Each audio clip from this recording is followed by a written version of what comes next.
Nails একটা তো হচ্ছে আমাদের পার্ট অফ গ্রুমিং।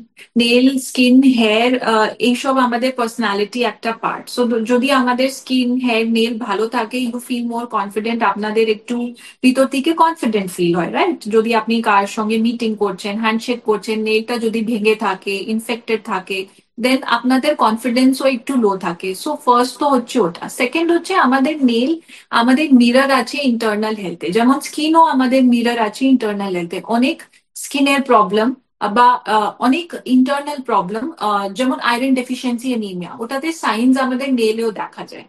সো এইসব রোগকে ডিটেক্ট করার জন্য নেল খুব ইম্পর্টেন্ট। সো যদি নেল হেলদি থাকে, চট করে কোনো চেঞ্জেস চলে এসে যদি আপনার নেল গুলো হেলদি থাকে আর আমাদের সিস্টেমিক কিছু প্রবলেম ডেভেলপ করে, তাহলে নেলে চেঞ্জেস এলে আমরা ডিটেক্ট করতে পারবো। যদি আগে থেকেই আপনার নেল কেয়ার খুব খারাপ থাকে, নেলটা ভেঙে থাকে, তাহলে এই ইন্টারনাল সাইন্স গুলো আপনাদের নেলে ডিটেক্ট করা যাবে না।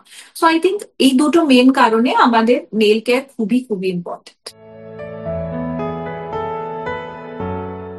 নেল প্রবলেমস আমাদের বেশিভাবে হয় ট্রমা পর, যেমন ফুটবল খেলার পর বা কিছু কাজ করার সময় নখে লেগে গেছে, তো পোস্ট ট্রমাটিক আমাদের নেল প্রবলেমস হতে পারে। তারপরে হচ্ছে ইনফেকশনস, যে জল যারা বেশি ঘাটে, হাউসওয়াইফসরা বেশি ওয়েট ওয়ার্ক করে, কিচেনে কাজ করে, তো সবসময় নখটা আমাদের ভেজা থাকে। তো সেই জন্য আমাদের ব্যাকটেরিয়াল ইনফেকশন, ফাঙ্গাল ইনফেকশন নেলে খুবই কমন, তো ওটা হতে পারে। তারপরে হচ্ছে নেল ডিস্ট্রফি। আমাদের কিছু কিছু স্কিনের কন্ডিশন আছে, যেমন আমরা সোরিয়াসিস, লাইকেন প্লেনাস, চুলের কন্ডিশন আছে, অ্যালোপেশিয়া এরিয়াটা, তো এটাতেও আমাদের নেইলে চেঞ্জেস দেখা যায় অ্যান্ড ওটাকে ট্রিট করা উচিত। সো ডেভেলপমেন্টাল চেঞ্জেসও হতে পারে, কিছু কিছু কনজেনিটাল প্রবলেমস নেলে দেখা যায়। সো ট্রমাটিক, ডেভেলপমেন্টাল, ইমিউন সিস্টেমের চেঞ্জেস এর জোন, সিস্টেমিক কন্ডিশনস এর জোন, যেমন iron deficiency anaemia, thyroid disorders, এটাতেও আমাদের নেলে চেঞ্জেস দেখা যায়। আর তারপরে infection, which is very common.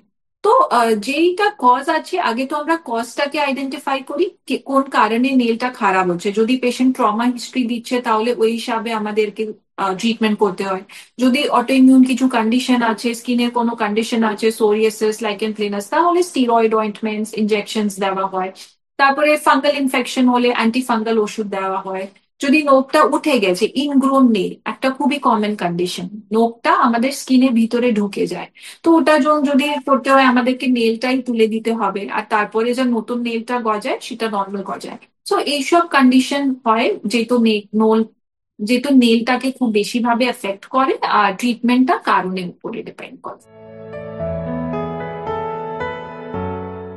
Ingrown nail হচ্ছে দু তিনটে কারণে। একটা হচ্ছে নখটাকে খুবই ডিপলি কাট করা আর রাউন্ড ভাবে কাট করা।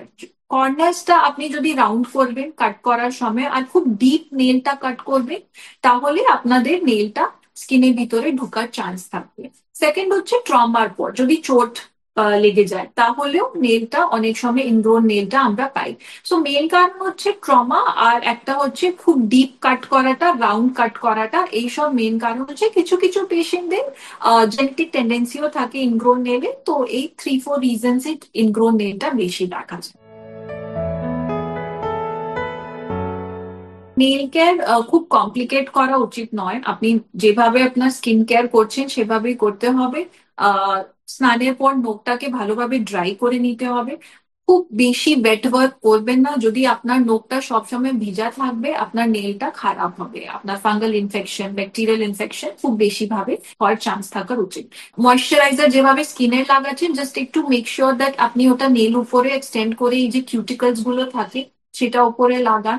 আর যখন নেল কাট করবেন, যে আমি আগে বললাম, নেলটা এজ টু এজ মানে স্ট্রেট কাট করবেন, রাউন্ড কর্নার্সটা রাউন্ড করবেন না, না হলে ওটা ভিতরে ঢুকে যাবে।